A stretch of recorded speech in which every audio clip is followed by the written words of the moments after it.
Joining me now is Congressman Rick Crawford. He is chair of the House Permanent Select Committee on Intelligence. He is also a U.S. Army veteran. First, Congressman, I want to get your reaction to President Trump's announcement on social media of this ceasefire. What's your understanding of what it all means? Does this mean we're going to have more negotiations now with Iran to give up its nuclear plans? I hope so. I hope that's their understanding of it. We certainly would like to follow through on President Trump's vision for Iran to never possess a nuclear weapon. That's been the vision of many presidents for as long as I can remember. And I think we're much closer to realizing that today than we were 72 hours ago. So congratulations on a great effort on the part of the president and his team and our United States military. And then further, capping it off with this ceasefire negotiation, I think also bodes well for the region. But as you suggested in your open, that doesn't necessarily mean that we can just, let down our guard, because there are many proxies of the Iranian regime that may not be bound by that, and certainly aren't bound by that ceasefire agreement. They may not even be controlled by Iran at this point. We know the Ayatollah is in an underground bunker using couriers to communicate. I can't imagine he's got couriers running over to all parts of Europe or even the United States. Correct. Well, that's part of the issue here, and why I've raised this many times, is improving our counterintelligence posture here at home. Our CI posture across the federal law enforcement enterprise really needs to redouble their efforts and review, just how effective and how aggressive we are in that space. Because what we don't want to see is another. I don't imagine we would ever see another 9/11, anything on that scale. But the potential for terrorist attacks still exists, because we know under the previous administration there were well over 1,000 Iranians allowed into the country. Those are the ones that we know of. We don't know how many gotaways may have been Iranian or affiliated with Iranian terror cells. So we have to be very, very diligent and hypervigilant. Tomorrow you get your first briefing on all of this from the CIA director and from the DNI, Tulsi Gabbard.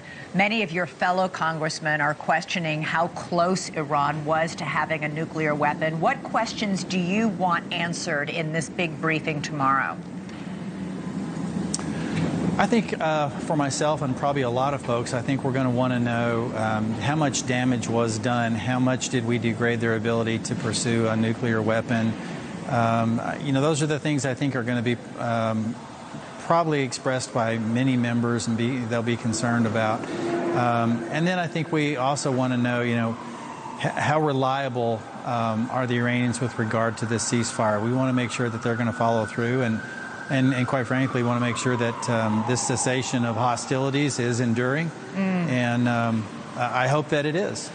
Yeah, to your first question tomorrow in this big briefing, Democratic House Minority Leader Hakeem Jeffries says, quote, "There is zero evidence that I've seen that the nuclear program was completely obliterated."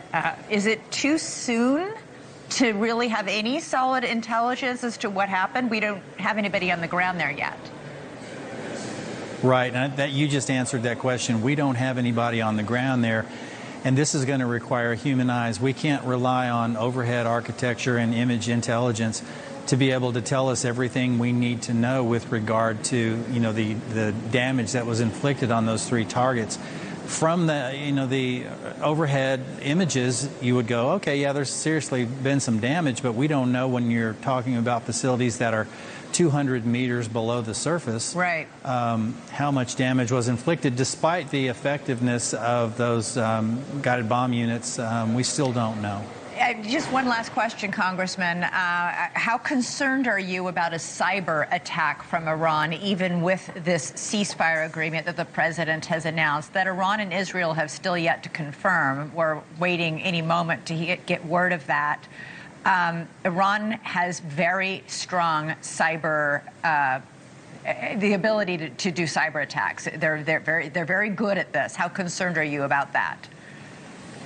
Well, that is one of the areas that I am very concerned with, and we know that they've acted out against things like critical infrastructure financial institutions, things of that nature that we need to be. When I say hypervigilance, I don't just mean situational awareness where we're out in the public square, we're at an event, we're at a 4th of July celebration or something like that that presents an opportunity for a terrorist, but also recognizing cybersecurity and how important it is to be very, very diligent in maintaining a strong cybersecurity across critical infrastructure, networks, and so on. Right. These cyber attacks can do a lot of damage. Congressman Rick Crawford, look forward to talking to you after your big intelligence briefing tomorrow. Appreciate you coming on tonight. All right. All right, thanks. Coming up, if the airstrikes really are over,